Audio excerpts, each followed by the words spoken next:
Bonjour à tous, je m'appelle Caroline Saint-Martin et je suis animatrice de la communauté de pratique Santé et bien-être des hommes. J'ai la chance aujourd'hui d'être accompagnée du professeur Gilles Tremblay, qui est professeur titulaire retraité associé à l'École de travail social et de criminologie de l'Université de Laval et qui est aussi responsable du pôle d'expertise et de recherche en santé et bien-être des hommes pour pouvoir échanger sur les hommes et la COVID-19 au Québec. Alors, bonjour, professeur Tremblay. Bonjour. Alors, je vous remercie vraiment beaucoup d'avoir accepté de réaliser cette entrevue ici aujourd'hui. Alors, l'entrevue porte vraiment sur le premier dossier thématique du pôle d'expertise et de recherche en santé et bien-être des hommes. Alors, peut-être débuter par expliquer qu'est-ce que le pôle d'expertise et de recherche. Le pôle d'expertise et de recherche en santé et bien-être des hommes est né à la suite du plan d'action ministériel en santé et bien-être des hommes 2017-2022. Donc, il regroupe actuellement 41 chercheurs de 12 universités différentes qui s'intéressent aux réalités masculines, particulièrement à la santé au bien-être, pour essayer de voir développer, partager leur expertise et permettre des mécanismes de diffusion de cette expertise-là. Donc, c'est vraiment le cœur de l'expertise en santé et bien-être des hommes au Québec. Merci. Puis, vous réalisez aussi maintenant des dossiers thématiques qui ont comme objectif d'appuyer les professionnels du réseau de la santé, de même que la communauté scientifique, plus les chercheurs. Puis, Oui, en fait, on s'est fait questionner par des répondants régionaux, par des intervenants en disant, mais est-ce qu'il y a des différences autour des hommes et des femmes dans la réaction à la COVID? Et là, on s'est dit, oups, on voyait un peu des données aussi de d'autres pays. Donc, on a essayé de ramasser tout ça dans un dossier pour avoir une meilleure idée, pour essayer d'avoir une vision un peu différenciée selon les sexes, hein, et particulièrement dans ce cas-là des hommes. Les quelques données qu'on avait souvent qui émergeaient étaient autour des femmes, donc avoir quelque chose aussi pour comprendre un peu la réalité des hommes dans ce contexte de la COVID particulièrement. Et ça nous a donné l'idée qu'il faudrait qu'on puisse développer d'autres dossiers par la suite qui pourraient permettre de soutenir des intervenants dans des questions clés.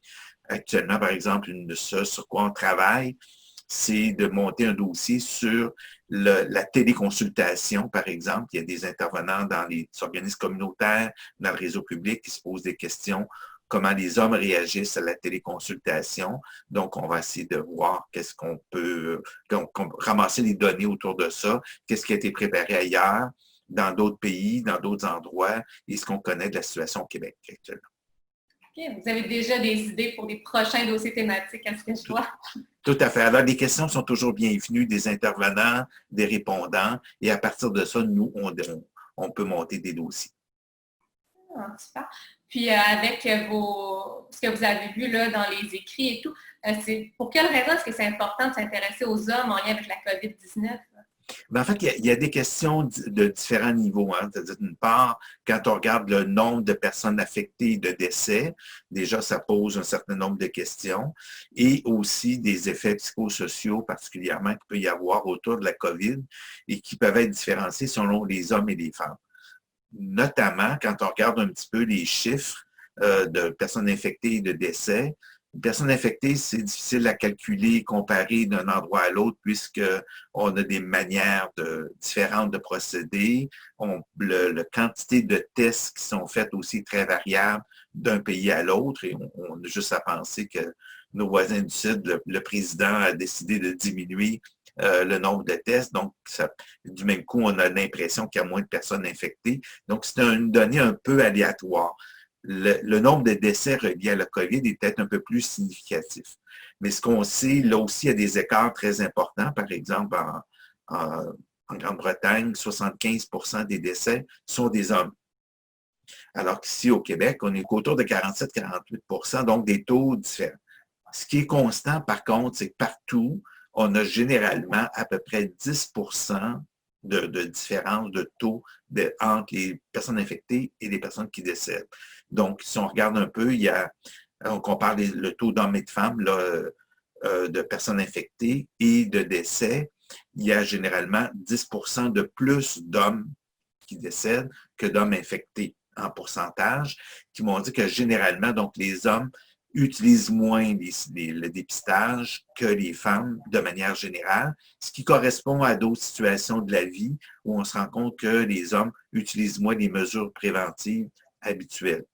Donc, ça, c'est une question aussi qui est déjà préoccupante, qui vaut la peine de regarder comment on rejoint davantage pour que les hommes utilisent davantage des mesures préventives et donnent du même coup des résultats plus intéressants plus conformes peut-être aux réalités. C'est un élément. L'autre élément qui nous apparaissait aussi, c'est autour de la... Bon, déjà, donc, sur les chiffres, l'autre élément, c'est sûr que le Québec est un peu une figure un peu particulière. On a un taux de personnes âgées relativement élevé et on a un taux aussi de personnes en résidence, personnes âgées, beaucoup plus élevé qu'en général dans le monde. Alors, nécessairement, ça joue aussi dans notre... Et on sait que ça a été des principaux lieux d'éclosion de la COVID. Ça joue, inévitablement. Sauf que dans nos résidences, on a beaucoup plus de femmes que d'hommes dans nos résidences. Et donc, quand on met ça en perspective, on se rend compte que là aussi, on a finalement beaucoup plus, surtout 90% des infections et des décès liés à la COVID ont été lieux dans les résidences personnes âgées. Donc, on peut penser que les hommes sont donc en surnombre aussi au Québec, un peu comme ailleurs, quand on met cet élément-là en perspective, où à peu près les 2/3 des résidences sont en fait des femmes. Donc, à tenir compte. Mais aussi, ce qui nous intéresse, c'est les effets psychosociaux. Et là, on se rend compte qu'il y a quand même des réalités un peu particulières. Si on regarde, en fait, au Québec, on a beaucoup parlé de nos anges gardiens, qui, dans le fond, sont nos anges gardiennes. Hein, très souvent, c'est 70 à 80% à peu près du personnel du réseau public sont des femmes. Donc, ils ont joué un rôle particulièrement intéressant. Bravo. Dans les faits, ceux qui ont plus de chances de se retrouver à la maison, confinés pour s'occuper des enfants pendant ce temps-là, est plus d'hommes. Hein? Donc, des hommes qui, des fois, n'étaient peut-être pas moins habitués peut-être à s'occuper des devoirs, à s'occuper prendre soin des enfants, faire des repas, la lessive et tout le tralala. Donc, où le plus gros était sur leurs épaules. Alors, jouer des nouveaux rôles pour certains. D'autres, on a des nouvelles générations qui partagent de plus en plus les tâches domestiques, mais pas nécessairement les devoirs. Hein. Donc, il fallait apprendre aussi à devenir des profs, ce qui n'est pas nécessairement tout le monde qui a ces capacités-là. On a senti un certain malaise pour un certain nombre de parents, ce qui est un peu normal, avec des fois pas toujours le soutien qui aurait pu être nécessaire. Alors, ça peut devenir des éléments de stress très importants, d'autant plus que je dirais, les éléments qui permettent souvent de compenser le stress, hein, de faire du sport, de sortir et tout ça. Donc, on était confinés à la maison, on sortait moins, on a moins de contact avec les amis nécessairement, avec qui échanger, faire des pratiques de loisirs. Et les gyms étaient tous fermés. Donc, ce qui est un bon lieu aussi où bon nombre d'hommes se retrouvent pour défouler. Donc, nécessairement, se retrouvaient confinés avec tout ce stress intense-là et sans être capable des fois de le nommer particulièrement. Alors donc nécessairement, ça crée des situations beaucoup plus de tension. On a des chiffres qui semblent parler au Québec actuellement, en tout cas, pas énormément de données, mais suffisamment à partir des données des maisons d'hébergement pour sentir, par exemple, qu'il y a une augmentation de la violence conjugale. Alors, tout était en place pour créer un contexte de stress. Alors, on a eu des messages très intéressants s'adressant aux femmes en disant « N'acceptez pas ça », c'était très bien fait, mais on n'avait pas d'équivalent pour les hommes. Comment vous pouvez jouer quand vous sentez la moutarde monter au nez, quand vous sentez le stress trop grand, quand vous êtes anxieux, quand ça ne va pas. Donc, quoi faire, comment passer votre irritabilité. On a moins échangé là-dessus pour leur donner des mesures de prévention qui pouvaient être prises chez les hommes. De même, on a eu des messages très intéressants en disant de ne pas tout garder en dedans. Très bien fait. Très, très bien fait. Mais aussi, pour un certain nombre d'hommes, les éléments dépressifs sortent moins en garder en dedans, en tristesse, par exemple, comme on en parlait dans la publicité, mais beaucoup plus en irritabilité ou en agressivité. Alors qu'on a moins parlé de ces éléments-là, par exemple, qu'il faut aussi nommer, particulièrement chez un certain nombre d'hommes qui ont tendance à être plus irritables dans des situations comme ça. Et il y a peut-être plus de difficultés à gérer ces côtés-là de tension plus importants. Donc, leur donner un peu plus d'outils dans ce contexte. Il y a beaucoup d'impacts sociaux de la COVID-19 spécifiques aux hommes, là, de situations inhabituelles pour eux avec lesquelles ils doivent là, doivent gérer, là, qui sont vraiment différentes. Exact, exact. Donc, un peu nouvelle à vivre avec, à s'adapter dans un contexte qui est particulier quand même, où tout le monde, on vit une situation inégalée à travers le monde. Hein. C'est assez spécial comme situation. Puis, vous avez dit aussi que c'était souvent plus difficile de rejoindre les hommes, soit à travers les messages de santé publique, par exemple, puis qui allaient un peu moins consulter là, que les femmes. C'est vraiment le cas. Vous m'avez confirmé ça. Est-ce que vous auriez des idées sur comment rejoindre les hommes? Quel message partager? En fait, quand on lance des messages, c'est toujours avoir des choses où on sent que les hommes sont directement touchés. Alors, si on a des messages plus généraux, s'adressant à la population générale, comme aux parents de manière générale, souvent les hommes plus traditionnels ont moins tendance à s'ajouter. C'est pour les autres, c'est pas pour soi. Alors, moins tendance à s'intégrer. C'est important d'avoir des messages très directs dans ce sens-là. Celui, quand je disais tantôt, sur le pas tout garder en dedans est très bien, correspond bien aussi aux hommes d'un certain âge, le modèle qu'on avait. Moins pour les hommes plus jeunes, qui se retrouvent moins comme modèle. Alors, donc, il faut avoir différentes catégories d'hommes qu'on puisse rejoindre et qui se sentent directement touchés par le message qui est là. Mais en même temps, ce qui était très intéressant dans le message sur Pas tout garder en dedans, c'est que les femmes pouvaient se retrouver également dans ce message-là. Donc, ce n'est pas nécessairement uniquement pour les hommes, mais en même temps, les rejoindre bien. Alors, c'est un bon exemple, je pense, positif, en joignant peut-être d'autres volets sur l'irritabilité, en ayant des volets aussi pour les jeunes hommes qui peuvent peut-être se manifester aussi différemment. Et donc, il faut avoir vraiment une multiplication de types de messages qui rejoignent différentes catégories d'hommes aussi. Au-delà de voir un homme dans une publicité, par exemple, c'est vraiment peut-être de voir un homme qui ressemble à la personne Exactement. qui va pouvoir vraiment se joindre à cette personne-là. Oui. Et les hommes aussi ont besoin de sentir souvent une lueur au bout du tunnel. Hein? Donc, des pistes. Alors, donc, si je me sens pogné, par exemple, qu'est-ce que je peux faire?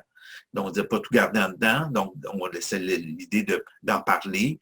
Moins clair à qui en parler, qui rejoint, par contre. Donc, effectivement, peut-être en profiter pour parler des lignes qui sont de soutien. Le 811, par exemple, était probablement le contact le plus facile, le plus généralisé au Québec. Alors, donc, ça pourrait être des exemples, par exemple, à continuer.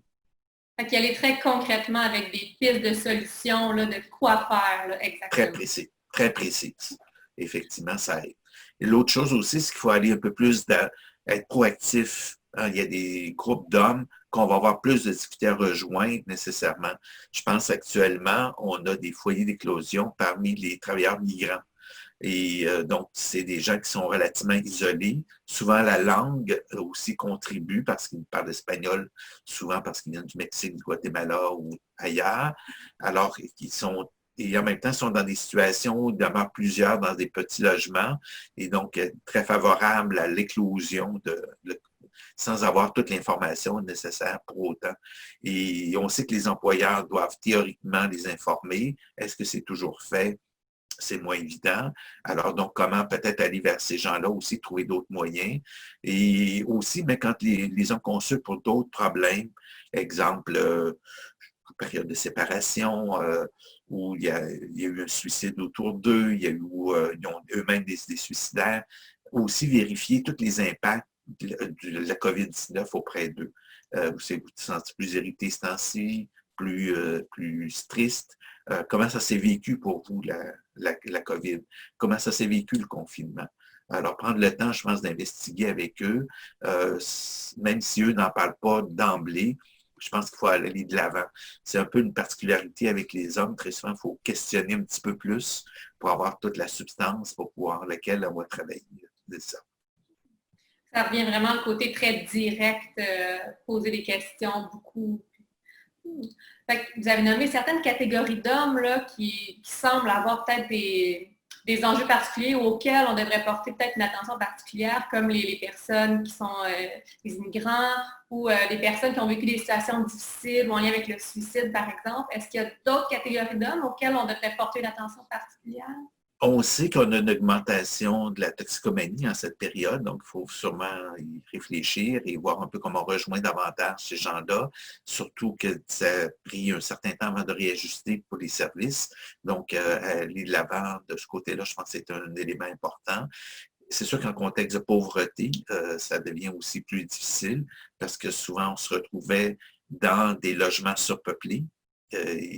Ou du moins, c'est être confiné quand on est en hiver et qu'on a des périodes où on a une grande maison, c'est pas pire, mais quand on est dans un petit logement entassé, c'est plus difficile et qu'on a moins de moyens pour survivre, c'est moins évident nécessairement. Donc, le contexte de pauvreté peut avoir joué. Certains hommes aussi se retrouvent, même s'il y a eu des soutiens, nos gouvernements ont été extraordinaires pour penser au soutien économique qui peut être fait avec la PCU et autres, mais quand même pour certains, ça reste des situations qui vont être difficiles sur un long terme et qui génèrent énormément de stress. On sait que les questions financières chez les hommes, c'est une grande préoccupation. Donc, être attentif un peu à ces éléments-là qui peuvent aussi être un élément déclencheur de d'autres difficultés. Donc, des fois, on ne pose pas toujours ces questions-là en consultation ou comment ça se passe dans vos finances, où vous en êtes. La COVID, est-ce qu'elle a créé des contextes plus difficiles pour vous? Donc, il faut prendre le temps de creuser beaucoup plus en détail, je dirais, dans cette période-là. Encore une fois, pas hésiter à poser des questions aux hommes oui. Quand ils viennent consulter. Bien sûr, nos hommes âgés, hein, inévitablement, dans ce contexte-là, qui se sont retrouvés plus isolés dans cette période-là et plus à risque nécessairement, et tout en évitant le sens je dirais, de l'âgisme, hein, des pointés du bois. Alors, il faut faire bien attention aussi de ce côté-là. Puis finalement, vos recommandations pour les hommes eux-mêmes en cette période de COVID-19? Je dirais qu'il faut rappeler qu'il faut suivre les consignes de la santé publique nécessairement qui sont importantes et pourquoi c'est important. Jouer aussi sur le sens de responsabilité. Hein, vous avez à cœur, généralement, les hommes ont un sens de protection des autres et de soi. Donc, l'élément de protecteur, les hommes protecteurs, là, on va jouer là-dessus au maximum nécessairement. Demeurer positif, même situation qui demeure, on sait que ça va durer un temps, mais que ça va aussi changer.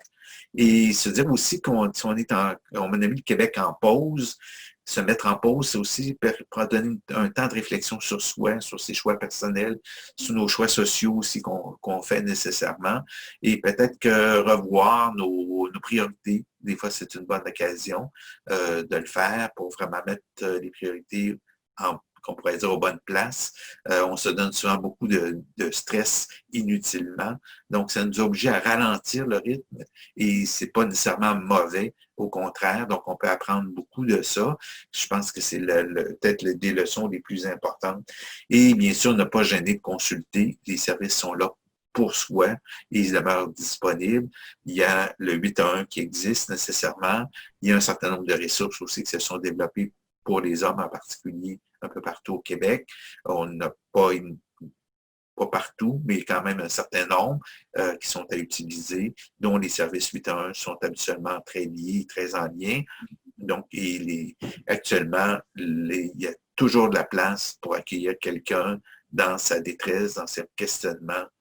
Et il ne faut pas gêner, demander de l'aide aux besoins. Et bien sûr, faire confiance au temps, à la vie. On va s'en sortir. C'est intéressant d'aller voir le positif de la situation, miser sur des actions. Encore une fois, c'est très du concret avec la plupart des hommes, de ce que je comprends. Oui, tout à fait. Est-ce qu'il y a d'autres points que vous aimeriez aborder, vous aimeriez partager? Moi, ça fait le tour, en tout cas, et je remercie les intervenants de se préoccuper de cette question-là et d'aller de l'avant dans leur questionnement. Je vous remercie grandement, M. Tremblay, professeur Tremblay, d'avoir participé à cette courte entrevue. Puis surtout pour votre contribution aussi à la santé et au bien-être des hommes.